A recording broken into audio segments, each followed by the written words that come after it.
Captain Marcus Webb stared at the massive object floating in the void. His mining ship Prosperity had discovered it 3 days ago at the edge of the Kepler system. The thing was huge, bigger than any space station he had ever seen. It looked like a giant metal flower made of black steel and strange crystals that pulsed with dim light. "Sir, the scans show it's incredibly old," said his science officer, Dr. Elena Vasquez. "Maybe millions of years. The metal contains elements we've never seen before." Marcus scratched his beard. His company had sent him here to mine asteroids, not to find ancient alien artifacts. But this thing could be worth more than all the platinum in the system. "Any signs of life?" "None that I can detect. But sir, there's something else. The energy readings are off the charts. Whatever this thing is, it's not completely dead." Marcus made his decision. "Take us closer. If we can claim salvage rights, the company will make us all rich." The Prosperity moved toward the alien construct. As they got closer, Marcus could see that the object was covered in strange symbols that seemed to move when he wasn't looking directly at them. The crystals pulsed faster now, as if responding to their presence. "Captain," Dr. Vasquez called out, her voice tight with worry, "I'm reading massive energy spikes. Something's happening." Before Marcus could respond, a beam of green light shot from the construct and hit their ship. The lights flickered, and every screen went crazy with data streams. Then as suddenly as it started, everything went quiet. "Damage report," Marcus ordered. "No damage, sir." "But the construct, it's changing." Marcus looked at the main screen. The alien object was unfolding like a metal flower blooming in fast motion. Parts of it stretched out into the darkness, revealing a hollow center filled with thousands of smaller objects. As they watched, these objects began to move. "My God," Dr. Vasquez whispered. "They're ships. Thousands of them." The small ships poured out of the construct like angry bees from a hive. Each one was about the size of a fighter, but they moved in perfect formation as if controlled by one mind. They were dark and sleek, with no visible weapons, but something about them made Marcus's skin crawl. "Sir, we need to leave. Now," his pilot Jenny Kim said from the front of the bridge. "Agreed. Jenny, get us out of here. Send a message to Earth Command. They need to know about this." As the Prosperity turned to leave, the alien ship suddenly moved. They flowed through space like water, surrounding the mining vessel in seconds. Marcus held his breath, waiting for weapons fire that never came. Instead, the alien ships just watched them leave. 3 hours later, the mining ship reached the edge of the system and jumped to hyperspace. Behind them, the alien construct continued to release more ships. Soon there were millions of them, all moving with the same eerie coordination. Dr. Vasquez worked frantically at her station. "Captain, I've been analyzing the data from that energy beam. It didn't just scan our ship, it downloaded everything. Our navigation data, our communication codes, even our cultural database." "What does that mean?" "It means they know where we came from. They know about Earth, about all our colonies. And sir, there's something else. I've been monitoring long-range sensors. The construct isn't alone. There are more of them, scattered across this region of space, and they're all activating." Marcus felt ice in his stomach. "How many more?" "At least 50 that I can detect. Maybe more." The journey back to the nearest human colony took 2 days. When they arrived at Kepler Station, Marcus immediately contacted the colonial governor. Within hours, the news had spread throughout human space and beyond. Admiral Sarah Chen received the report while reviewing fleet positions at Terra Command.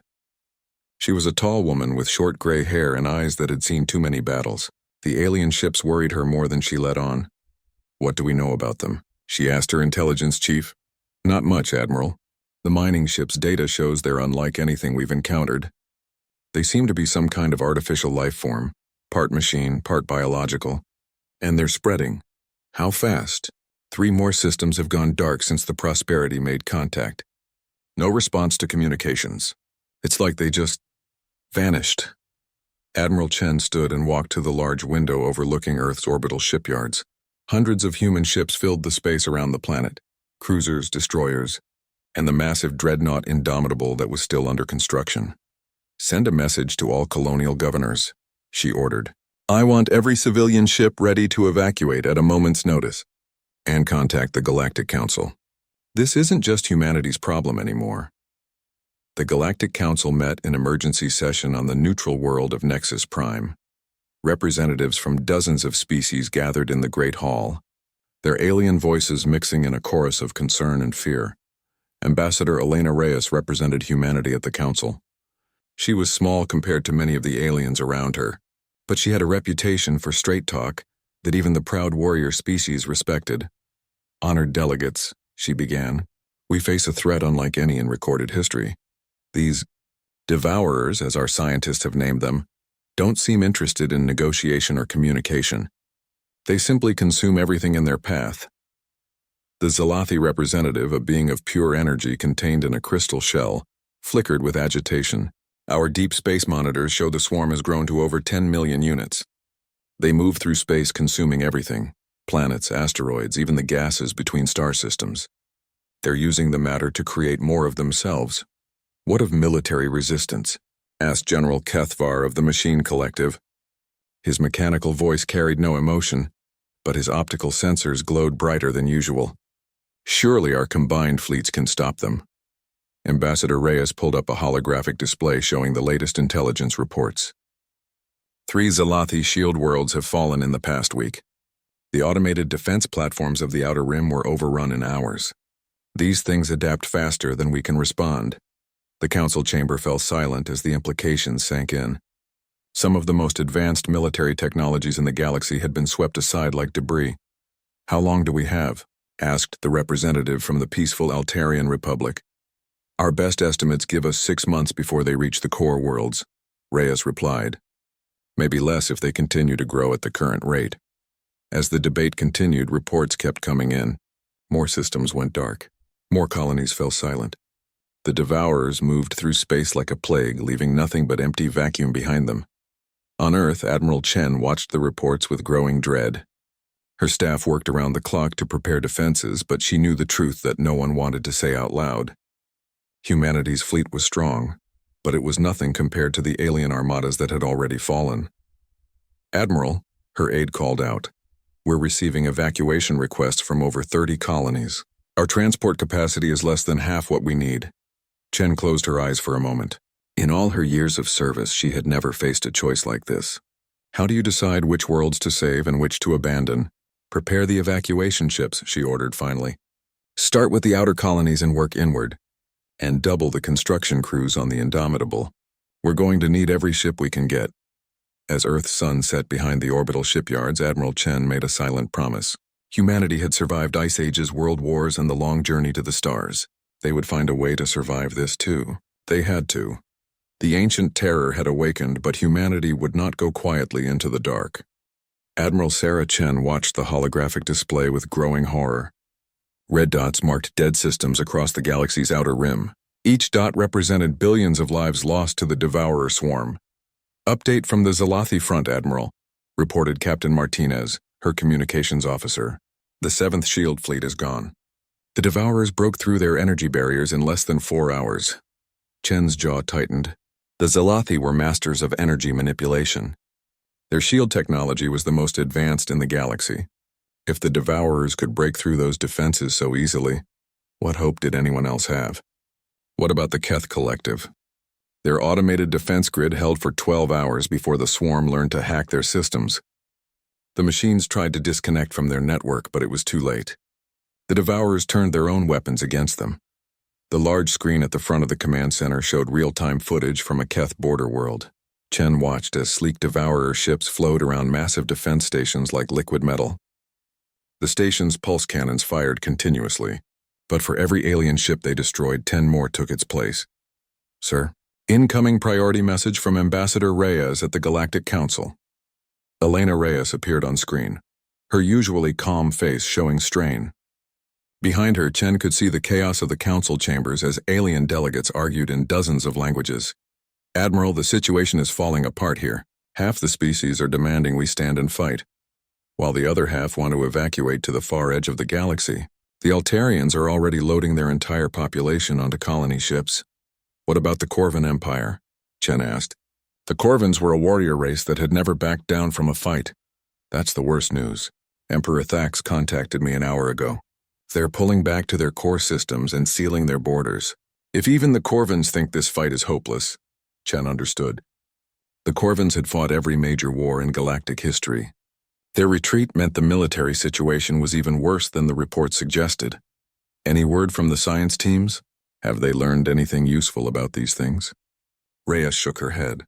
Dr. Yamamoto's team on Kepler Station managed to analyze some wreckage before they had to evacuate. The Devourers aren't just machines or just biological creatures. They're something in between. Each unit can think independently but also acts as part of a larger mind. And Sarah. They're learning from every battle. They adapt faster than we can change tactics. The transmission ended, leaving Chen alone with her thoughts. Through the command center's windows, she could see Earth's moon and the massive construction yard surrounding it. The Indomitable hung in the center of the yard, still incomplete but already the most powerful warship humanity had ever built. Admiral, urgent message from Tau Ceti Colony. The screen flickered to show Governor Collins, a tough old man who had helped settle 3 different worlds. His face was pale, and smoke drifted behind him. Admiral, we've got maybe 6 hours before they reach us. The swarm came out of hyperspace an hour ago, and our defense platforms aren't even slowing them down. I'm ordering a full evacuation, but we don't have enough ships for everyone. How many people, Governor? 200,000 civilians. Our transport capacity is maybe 60,000. Chen felt the weight of command crushing down on her. Every day brought these impossible choices. Save some and abandon the rest, or lose everyone trying to save them all. What military assets do you have? 3 destroyers and a squadron of fighters. Admiral, these things move like nothing I've ever seen. They flow around our weapons fire like they know where we're going to shoot before we pull the trigger. Governor, I'm sending you the 7th Fleet. They can carry another 50,000 people. That still leaves almost 100,000. Chen closed her eyes. I know, do what you can. The transmission ended. Chen stood in silence for a moment, then turned to her staff. Send the 7th Fleet to Tau Ceti. Maximum speed. Admiral, that leaves the Luna defense grid with minimal coverage. The Luna grid won't matter if we can't slow these things down somewhere. She paused, making another hard choice. And send a message to all colonial governors. Any world with less than 6 hours warning should begin immediate evacuation. Don't try to fight them, just run. Lieutenant Commander Jackson, her aide, looked up from his console. Admiral, we're getting reports from across the galaxy. The refugee streams are overwhelming every safe system. The Nexus Prime stations are at triple capacity, and they're still taking on more ships every hour. Chen walked to the tactical display showing the galaxy. Red zones marked Devourer-controlled space, which now covered nearly a quarter of known territory. Yellow zones showed systems under threat or evacuating. Green zones, the safe areas, were shrinking by the day. What's our fleet status? The 5th Fleet is escorting civilian convoys from the Rigel sector. The 9th is holding the line at Procyon, but they're taking heavy losses. Admiral Henderson reports the Devourers are using some kind of new tactic. They're sending smaller ships ahead to study our defenses, then adjusting their attack patterns in real time. A new alarm sounded. Captain Martinez's face went white as he read his display. Admiral, flash traffic from the Andorian system. The Devourers have appeared in 17 systems simultaneously. They're not just advancing in a line anymore. They're spreading out. Chen stared at the display as new red dots appeared across the galactic map. The pattern was clear. The Devourers had learned enough to coordinate massive multi-front attacks. How is that possible? The distances involved would require faster-than-light communication across thousands of light-years. Unknown, Admiral, but it gets worse. Intelligence reports that the swarm has grown to over 1 billion units. They're not just consuming planets anymore, they're breaking down entire star systems and using the matter to build more ships. The implications hit Chen like a physical blow. At this rate, the Devourers would outnumber every ship in the galaxy within months. Dr. Yamamoto's voice crackled over the intercom from the research station. Admiral, we've made a breakthrough. The Devourer ships we analyzed show signs of a collective consciousness. They share information instantaneously across any distance. That's how they coordinate these massive attacks. Any way to disrupt it? We're working on it, but Admiral, there's something else. The technology in these ships is incredibly advanced. Our best guess is that they've been dormant for millions of years. But when they were active, their civilization must have spanned multiple galaxies. Chen felt a chill run down her spine.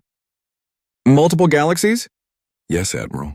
And if our calculations are correct, what we're facing now might just be a scouting force. The main swarm could be much larger. Silence filled the command center as everyone absorbed this information. Chen looked around at her staff. Good people who had dedicated their lives to protecting humanity and its allies.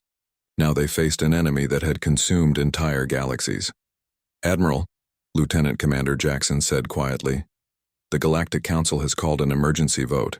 They want to know if we should attempt a coordinated last stand or begin a full-scale evacuation to the far edge of the galaxy." Chen thought about the millions of refugees already fleeing their homes, about the worlds already lost, about the impossible choice between a hopeless fight and abandoning everything they had built. "Tell Ambassador Reyes that humanity will vote to stand and fight. But not here, not spread out across 100 systems where we can be defeated piecemeal." "Where then, Admiral?" Chen pointed to the tactical display, to a single point where several major hyperspace routes converged. "Here, the Kepler Nexus. If we're going to make a last stand, it needs to be somewhere that matters. Somewhere we can force them to come to us on our terms." Captain Martinez looked up from his console. "Admiral, the Indomitable won't be ready for months. Then we'd better figure out how to buy ourselves some time." Chen straightened her uniform and turned to face her staff. "Ladies and gentlemen, we're about to fight the most important battle in galactic history. Let's make sure we're ready for it." Outside the command center, Earth continued its orbit around the sun, unchanged by the cosmic horror approaching from the void. But in the shipyards above, human engineers worked around the clock, building the weapons they hoped would save everything they loved. The galaxy was burning, but humanity would not run. Admiral Sarah Chen stood on the bridge of the Indomitable, watching the final preparations for what might be humanity's last battle. The massive dreadnought hummed with power from its experimental quantum fusion reactor, a technology so dangerous that the engineers had nicknamed it the Star in a Bottle. "Admiral, we're receiving the final evacuation reports," said Commander Torres, her new executive officer. "The core worlds are down to essential personnel only. We've managed to evacuate about 60% of the civilian population to the outer colonies." "And the 40% we couldn't save?" Torres hesitated. "They're volunteering to stay, Admiral. They want to help with the war effort however they can." Chen nodded grimly. The past 3 months had changed everything. As the Devourer swarm consumed more systems, the survivors had stopped running and started fighting back. Not because they thought they could win, but because running was no longer an option. "What's our fleet strength?" "Every ship we can get in the air, Admiral. The Earth Defense Fleet, what's left of the colonial navies, and about 50 ships from allied species. Total count, 437 vessels." Chen looked at the tactical display showing the approaching enemy. The Devourer swarm now numbered in the billions, a dark cloud of death moving through space toward the Kepler Nexus. 400 ships against billions. The odds were impossible.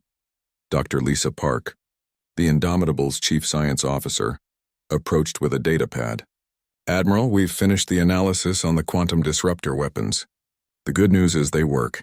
We tested them on Devourer wreckage and they actually prevent the regeneration process. And the bad news? We only have enough exotic matter to power them for about 30 minutes of continuous fire. After that, we're back to conventional weapons." Chen studied the weapons data. The quantum disruptors were humanity's one advantage, weapons that could actually hurt the Devourers permanently. But 30 minutes against billions of enemies wouldn't be enough. What about the reactor overload scenario? Dr. Park's face grew serious. "If we push the quantum fusion reactor beyond safe limits and detonate it, the explosion would create a temporary rift in space-time. It might destroy a significant portion of the swarm, but it would also destroy us and everything within 50,000 kilometers." "Yes, Admiral. The Indomitable and its crew would be vaporized instantly." Chen walked to the large window overlooking space. The Kepler Nexus was a natural choke point where 5 major hyperspace routes converged. If the Devourers wanted to reach the galaxy's core systems, they would have to come through here. "How long until they arrive?" 6 hours, Admiral." Chen activated the ship-wide communication system. Her voice echoed through every corridor and compartment of the massive vessel. "Attention, crew of the Indomitable. In 6 hours we will face an enemy unlike any in galactic history. The odds against us are overwhelming. Our mission is simple. Hold this position and buy time for the evacuation fleets to reach safety." She paused, looking at the faces of her bridge crew. These were good people who had volunteered for what they knew was likely a suicide mission. "I won't lie to you. We probably won't survive this battle. But sometimes the most important victories come not from winning, but from refusing to give up." Today we show the galaxy that humanity doesn't run from the dark. We light a candle and hold it high no matter what comes. Across the ship, 50,000 crew members went back to their tasks with renewed purpose. In the engine room, Chief Engineer Ramon Gutierrez made final adjustments to the quantum reactor. In the weapons bays, gunners loaded the last of the exotic matter shells for the disruptor cannons. On the bridge, Lieutenant Sarah Kim monitored long-range sensors. "Admiral, I'm detecting massive hyperspace distortions. The swarm is arriving early." The main screen filled with horror. Millions of Devourer ships poured out of hyperspace like a plague of metal locusts. Each ship was unique, cobbled together from the remains of consumed worlds and fleets. Some were the size of fighters, others as large as battleships, all moving with the eerie coordination of a hive mind. "All ships, this is Admiral Chen. Assume battle formation. Fire at will." The human fleet spread out in a defensive shell around the Indomitable. Smaller ships took positions where they could provide cover fire, while the larger vessels formed a second line of defense. The first wave of Devourers approached at incredible speed. Their ships moved in ways that defied physics, changing direction without slowing down, passing through each other like ghosts. "Quantum disruptors online," reported Weapons Officer Commander Park. "Target acquired." Fire. Beams of brilliant white energy lanced out from the Indomitable, striking the lead Devourer ships. For the first time in the war, the alien vessels didn't immediately regenerate. They broke apart and stayed broken, their wreckage drifting in space. A cheer went up across the bridge, but Chen knew it was too early to celebrate. The swarm had millions more ships, and they were already adapting to the new threat. "Admiral, the Devourers are changing their approach pattern," Lieutenant Kim reported. "They're spreading out, trying to flank us." Chen watched as the alien ships flowed around their formation like water around a rock. Some headed directly for the human fleet, while others moved to cut off their escape routes. "All ships, focus fire on the flanking groups. Don't let them surround us." The battle exploded across space. Human ships fired everything they had at the approaching swarm, while Devourer vessels responded with weapons that seemed to bend the laws of physics. Energy beams curved around obstacles. Missiles phased through armor before exploding inside their targets.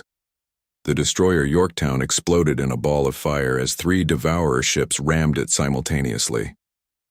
The cruiser New Shanghai lasted longer, its crew fighting until the last moment before being overwhelmed by a dozen smaller attackers. "Admiral, we're losing ships faster than projected," Commander Torres reported. "The Devourers are using kamikaze tactics. They don't care about their own losses." Chen realized the horrible truth. The Devourers didn't need to preserve their forces because they could always make more from the wreckage. Every destroyed human ship became raw material for more enemy vessels. "Dr. Park, how long can we maintain quantum disruptor fire?" 22 minutes remaining, Admiral." On the tactical display, Chen watched their defensive formation shrink as more ships fell to the swarm. The aliens were learning from each exchange, adapting their tactics in real time. "Admiral," Lieutenant Kim called out, "I'm reading massive energy buildups throughout the swarm. I think they're preparing for a coordinated strike." Chen made her decision. "All remaining ships fall back to Point Charlie. Prepare for reactor overload sequence." The surviving human vessels pulled back toward the Indomitable as millions of Devourer ships closed in from all sides. The experimental dreadnought stood alone at the center of the Kepler nexus, its quantum disruptors still firing at the approaching horde. "Dr. Park, begin reactor overload procedures. Set timer for manual detonation." "Admiral, are you sure about this?" Chen looked around the bridge at her crew. Commander Torres stood at his station, calm and ready. Lieutenant Kim continued monitoring sensors even as death approached from all sides. Dr. Park's hands moved over the reactor, controls with steady precision. "I've never been more sure of anything in my life." The quantum fusion reactor began to whine as it built up power beyond safe limits. Warning lights flashed red throughout the ship and the deck vibrated under their feet. "All hands, this is Admiral Chen. Prepare for reactor overload in T-10 minutes. It has been an honor serving with you all." Outside, the Devourer swarm surrounded the Indomitable like a metal storm. Millions of alien ships moved in perfect formation, preparing to deliver a killing blow that would shatter the last human resistance. But Admiral Chen had one more card to play. As the reactor overload timer counted down, she opened a communication channel to every ship in the galaxy, human, alien, military, and civilian. This is Admiral Sarah Chen of the Terran Defense Fleet. If you can hear this message, know that humanity made its stand here at the Kepler Nexus. We did not run. We did not surrender. And we will not be forgotten. The Indomitable shuddered as the first Devourer ships reached weapon range. Energy beams struck the Dreadnought's shields, but still the ship held position. 5 minutes to overload, Dr. Park announced. Chen gripped the command chair as the ship shook under enemy fire. Around them, the last of the human fleet fought desperately, buying precious seconds with their lives. The timer reached 0. Admiral Chen's hand hovered over the detonation switch. At the last moment, she looked at her crew one final time. For Earth, for humanity, for everyone we couldn't save. She pressed the button. The quantum explosion that should have destroyed the Indomitable instead tore a hole in reality itself. Admiral Sarah Chen opened her eyes to find her ship still intact, surrounded by a swirling vortex of twisted space-time that held the Devourer swarm at bay. "Report," she shouted over the alarms. Dr. Park stared at her instruments in amazement. "Admiral, the reactor didn't explode. It did something else. We're generating a localized space-time distortion field. The Devourers can't get through it. How long will it hold? Unknown. We're in completely uncharted territory here." Through the bridge windows, Chen could see millions of Devourer ships pressing against the barrier like sharks testing a cage. The distortion field flickered and sparked where they touched it, but it held. Commander Torres approached with damage reports. "Admiral, the overload damaged our quantum disruptors, but conventional weapons are still online. More importantly, the field seems to be disrupting the Devourers' coordination. They're not moving as a unified swarm anymore." Chen realized what had happened. The space-time distortion wasn't just a barrier. It was jamming the collective consciousness that allowed the Devourers to function as one mind. "Can we expand the field?" "Negative, Admiral. We're at maximum output, just maintaining what we have." Lieutenant Kim looked up from sensors. "Admiral, I'm detecting something else. The field is changing the Devourers somehow. The ships closest to the barrier are moving differently, less coordinated." Chen studied the tactical display. The Devourer ships near the distortion field were indeed behaving strangely, moving in random patterns instead of their usual perfect coordination. "Dr. Park, what's happening to them?" "The space-time distortion might be interfering with their neural networks. Without the collective consciousness, they're reverting to individual behavior patterns." A new alarm sounded. "Admiral, incoming hyperspace signatures. Multiple fleets approaching our position." Chen's heart sank. If more Devourer reinforcements arrived, even the distortion field wouldn't be enough to stop them. But the ships that emerged from hyperspace weren't Devourers. They were the survivors, the remnants of the galactic fleet that had been scattered across the galaxy for months. "This is Admiral Thax of the Corvan Empire," came a gravelly voice over the communications channel. "We received your transmission, Admiral Chen. The Corvans do not abandon brave allies." More voices joined the channel. Captain Elena Vasquez of the mining ship Prosperity, the same ship that had first encountered the Devourers. Commander Zhang of the refugee convoy Hope. Even Ambassador Reyes commanding a hastily armed diplomatic vessel. "Admiral Chen," came another voice, this one speaking through a translator. "This is Hive Queen Zara of the Insectoid Collective. Your species has shown us what courage means. We stand with you." Ships appeared throughout the system. Not just military vessels, but cargo haulers, colony ships, even civilian pleasure craft, armed with mining lasers and industrial tools. The word had spread across the galaxy. Humanity was making its final stand, and volunteers were arriving from every surviving world. "Admiral," Commander Torres said quietly, "we now have over 3,000 ships in the system. It's the largest fleet ever assembled."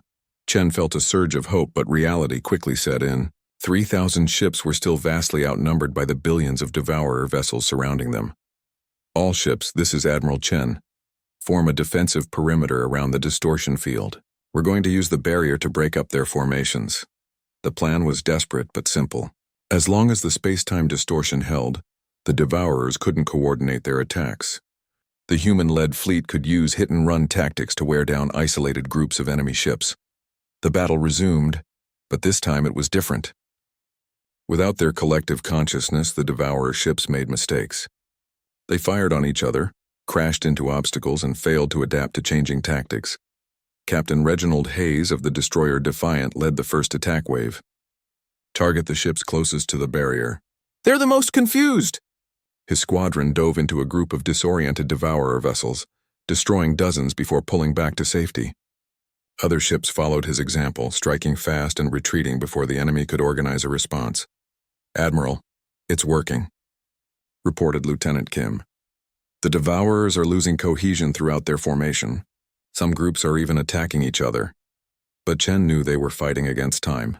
The distortion field was putting incredible strain on the Indomitable's systems, and sooner or later something would give out. Dr. Park confirmed her fears. Admiral, the reactor is operating at 200% of normal capacity. At this rate, we have maybe 6 hours before complete system failure. What happens when the field collapses? The Devourers will regain their coordination, and we'll be back where we started. Except we'll be out of options. Chen watched the battle raging around them. The Allied fleet was holding its own for now, but the Devourers were already beginning to adapt. Some groups were staying further from the barrier, maintaining partial coordination while others pressed forward. Admiral, Commander Torres called out. Incoming priority message from Earth Command. The face of General Morrison appeared on screen. Behind him, Chen could see the controlled chaos of Earth's war room.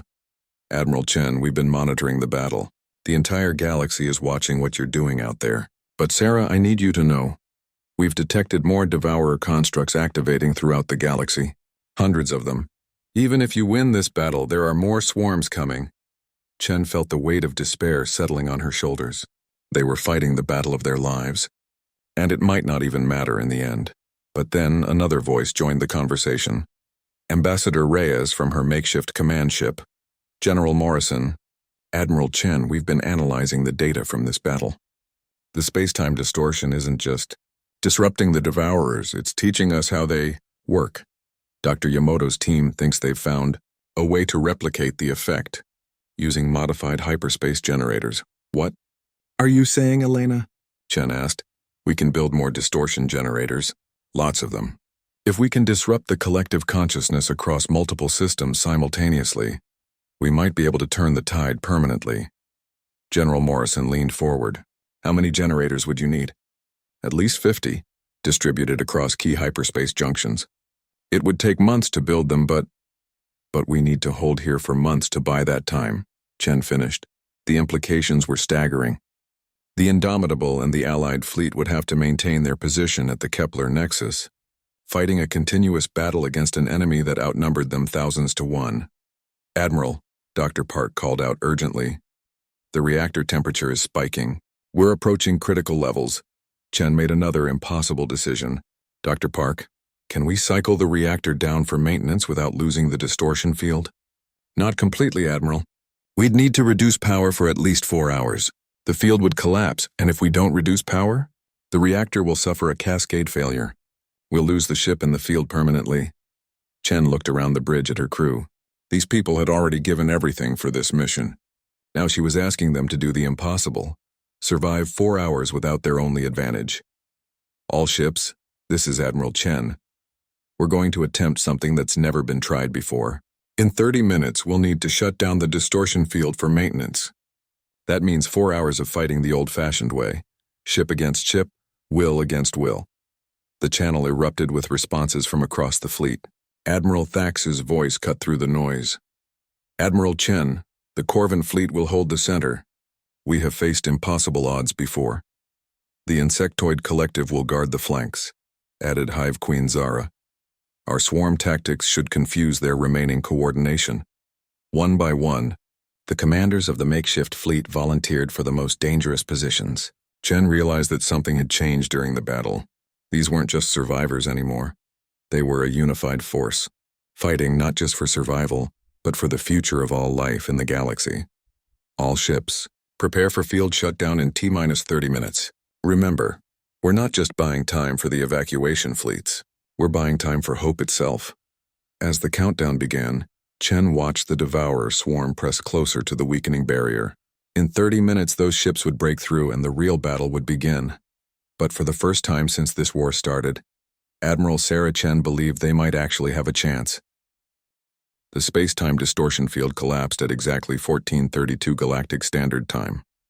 Admiral Sarah Chen watched from the bridge of the Indomitable as millions of Devourer ships suddenly surged forward like a dam had burst. All ships engage. Fight for everything you hold dear. The battle erupted across the Kepler nexus with a violence that shook space itself. The Allied fleet, now grown to over 4,000 ships from volunteers across the galaxy, met the Devourer swarm head-on. Admiral Thax's Corvin dreadnoughts formed the center line, their massive guns sending streams of plasma into the alien horde. The insectoid collective's swarm fighters darted between enemy ships like angry wasps, their small size making them hard to target. "Admiral, reactor maintenance is complete," Dr. Park reported, "but I'm reading massive power fluctuations throughout the ship.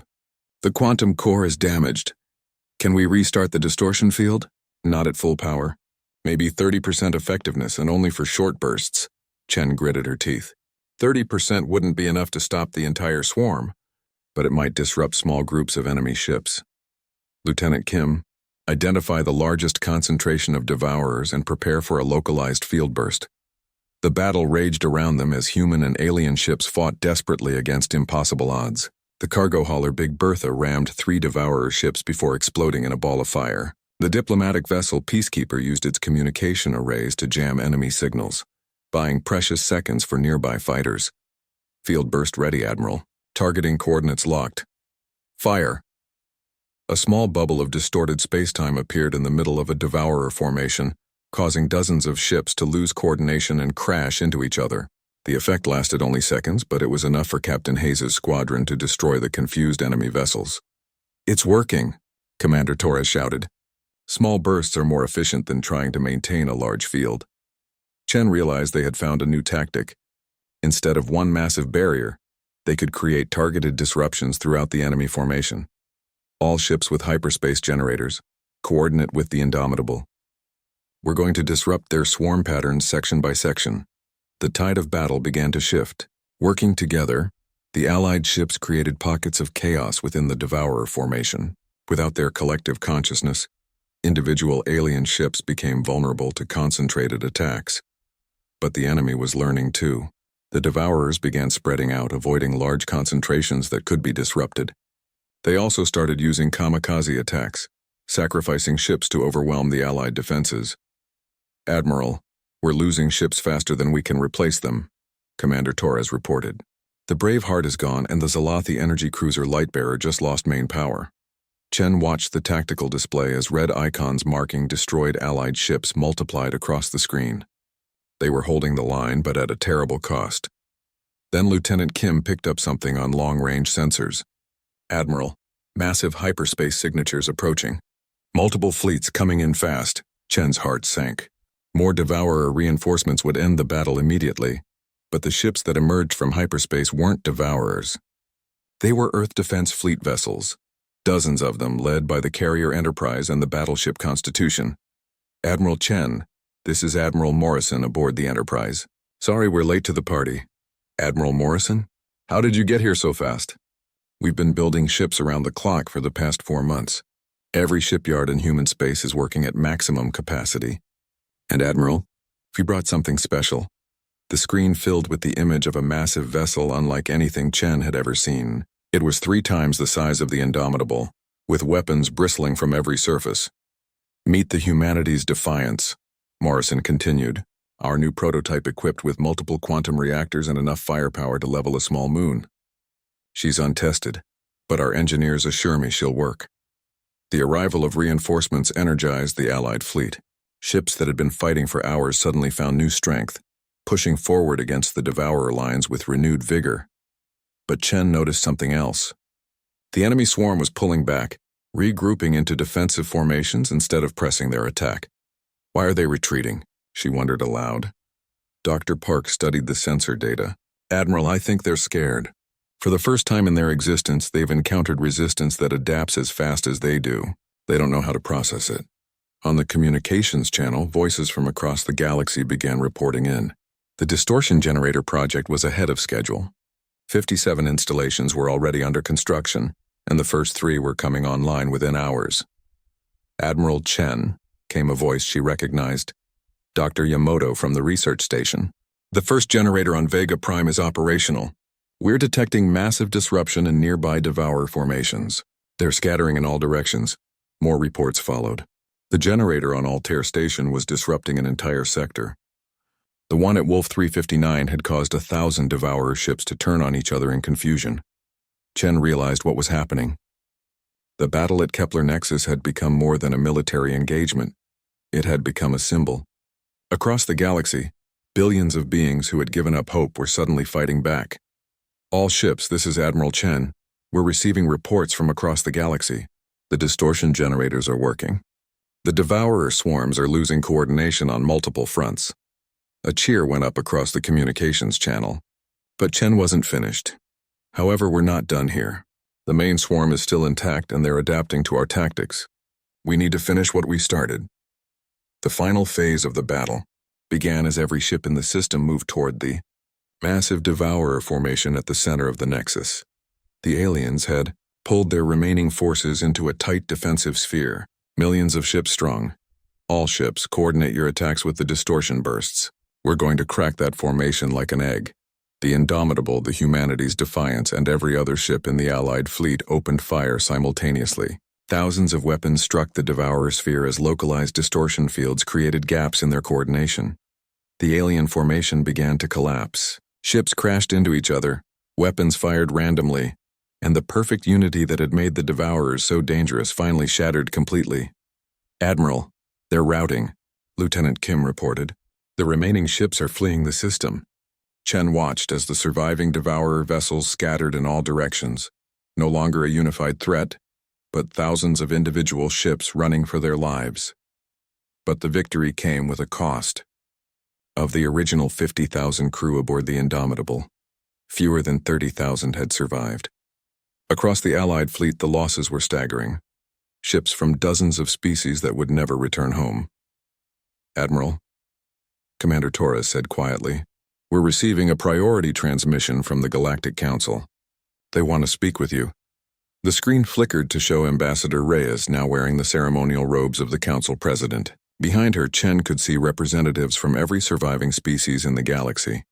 "Admiral Chen, on behalf of the Galactic Council and all free beings in the galaxy, I want to thank you and your crew. Your stand at the Kepler Nexus will be remembered for as long as there are stars in the sky." Chen looked around the bridge at her surviving crew. They were exhausted, battered, but alive. Through the windows, she could see the wreckage of the battle, debris from thousands of ships, both friendly and enemy, floating in the void. "Ambassador, this wasn't just humanity's victory. Every species in this fleet fought for the same thing: the right to exist without fear, the right to build something better than what came before." "Indeed, Admiral. And because of your sacrifice, we now have that chance. The distortion generators are working across the galaxy. The Devourer swarms are breaking apart everywhere. For the first time in months, we're taking back our worlds." Chen smiled for the first time in what felt like years. "Then our people didn't die for nothing." As the Allied fleet began rescue operations and salvage work, messages poured in from across the galaxy. Colonies thought lost were re-establishing contact. Trade routes were reopening. The great evacuation ships were turning around and heading home. Dr. Park approached with the final battle report. "Admiral, we've confirmed the destruction or dispersal of over 90% of the Devourer swarm. The remaining ships are scattered and non-functional without their collective consciousness. What about the constructs that created them? Most have gone dormant again. Without the swarms to maintain them, they're reverting to their original state. We'll need to monitor them, but the immediate threat is over." Chen walked to the observation deck, looking out at the stars that had nearly been consumed by darkness. Somewhere out there, families were reuniting. Cities were being rebuilt and children were being born who would never know the fear of the Devourers. "Admiral," Lieutenant Kim called from behind her. "Earth Command is asking when we'll be returning home." Chen considered the question. Home. After everything they had been through, the word had a different meaning now. Earth would always be where humanity came from,